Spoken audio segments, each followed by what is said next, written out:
తెలంగాణ రాజకీయాలు హాట్ గా నడుస్తున్నాయి. అధికార విపక్షాల మధ్య మాటల యుద్ధం నడుస్తోంది. మరోవైపు యూరియా రామచంద్రరావు అంటూ రాష్ట్ర వ్యాప్తంగా రైతులు రోడ్డెక్కిన పరిస్థితి.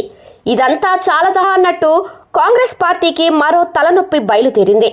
కాంగ్రెస్ పార్టీ అంటేనే అంతర్గత కుమ్ములాటలకు పెట్టింది పేరని అంటారు. కుర్చీ కోసమే యుద్ధం జరుగుతూ ఉంటుంది. కాకపోతే రేవంత్ రెడ్డి ఆ పార్టీలోకి వచ్చాక సీన్ అంత మారకపోయినా కొంచెం పర్లేదనే చెప్పాలి. అయినప్పటికీ మునుగోడు ఎమ్మెల్యే రూపంలో రేవంత్ రెడ్డికి ఒక తలనొప్పి తయారైంది. శనివారం అసెంబ్లీ సమావేశాలు ప్రారంభమయ్యాయి. అదే వేదిక నుంచి మరోసారి సీఎం రేవంత్ కు కోమటిరెడ్డి రాజగోపాల్ రెడ్డి నుంచి పరోక్ష నిరసన వ్యక్తమైంది. కాంగ్రెస్ లో రాజగోపాల్ రెడ్డి ఇష్యూ ఇప్పుడు హాట్ టాపిక్ గా మారింది. అవకాశం దొరికినప్పుడల్లా సీఎం రేవంత్ రెడ్డిపై ఘాటు వ్యాఖ్యలు చేస్తున్నారాయన. మాట ఇచ్చి మడమ తిప్పారని, ఇప్పుడు కాకపోతే ఇంకెప్పుడు తనకు మంత్రి పదవి ఇస్తారని బహిరంగంగా వ్యాఖ్యలు చేస్తున్నారు. అసెంబ్లీ సమావేశాలకు హాజరైన రాజగోపాల్ రెడ్డి సంచలన నిర్ణయం తీసుకున్నారు. ఇక మినిస్టర్ పోస్ట్ ఆశించి భంగపడిన రాజగోపాల్ రెడ్డి ప్రస్తుతం ప్రభుత్వంపై ఒత్తిడి పెంచే ప్రయత్నం చేస్తున్నారు.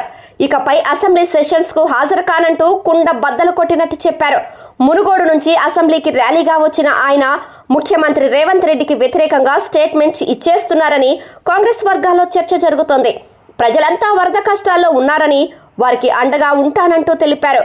ఓవైపు రాష్ట్రాన్ని వరదలు ముంచెత్తితే వాటిని పట్టించుకోకుండా అసెంబ్లీ సమావేశాలు ఏర్పాటు చేయటం ఏంటనే కోణంలో ప్రభుత్వంపై పరోక్షంగా విమర్శలు చేశారని పలువురు చర్చించుకుంటున్నారు.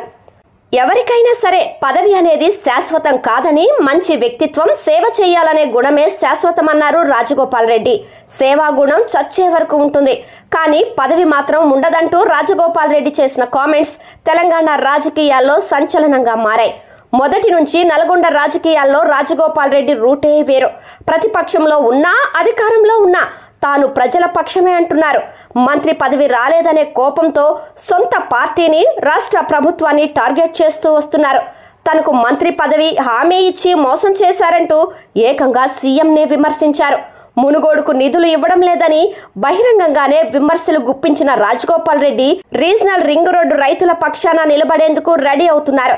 దీంతో రాజగోపాల్ రెడ్డి వ్యవహారం కాంగ్రెస్ పార్టీకి పెద్ద తలనొప్పిగా మారింది.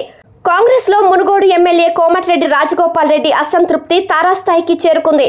ప్రభుత్వం ఏర్పడినప్పటి నుంచి మంత్రి పదవి దక్కకపోవడంపై ఆయన తీవ్ర నిరాశలో ఉన్నారు. రేవంత్ రెడ్డి ఇచ్చిన మంత్రి పదవి హామీ మేరకే బీజేపీ నుంచి కాంగ్రెస్ లో జాయిన్ అయ్యానని తెలిపారు.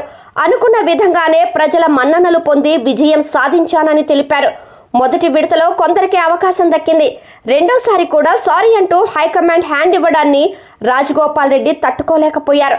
తనను మంత్రిని కానివ్వకుండా అడ్డుకుంటుంది ఎవరో తనకు తెలుసునని చెప్పారు. ఇప్పుడు అసెంబ్లీ సమావేశాల సందర్భంగా మరోసారి తన బాధ, ఆవేదనను వెళ్లగక్కారు. ఏమైనా సరే మంత్రి పదవి విషయంలో వెనక్కి తగ్గేదేలే అన్నట్లు వ్యవహరిస్తున్నారు రాజగోపాల్ రెడ్డి. మరోవైపు రాజగోపాల్ రెడ్డి విమర్శలపై ముఖ్యమంత్రి రేవంత్ రెడ్డి సైతం పరోక్షంగా స్పందించారు.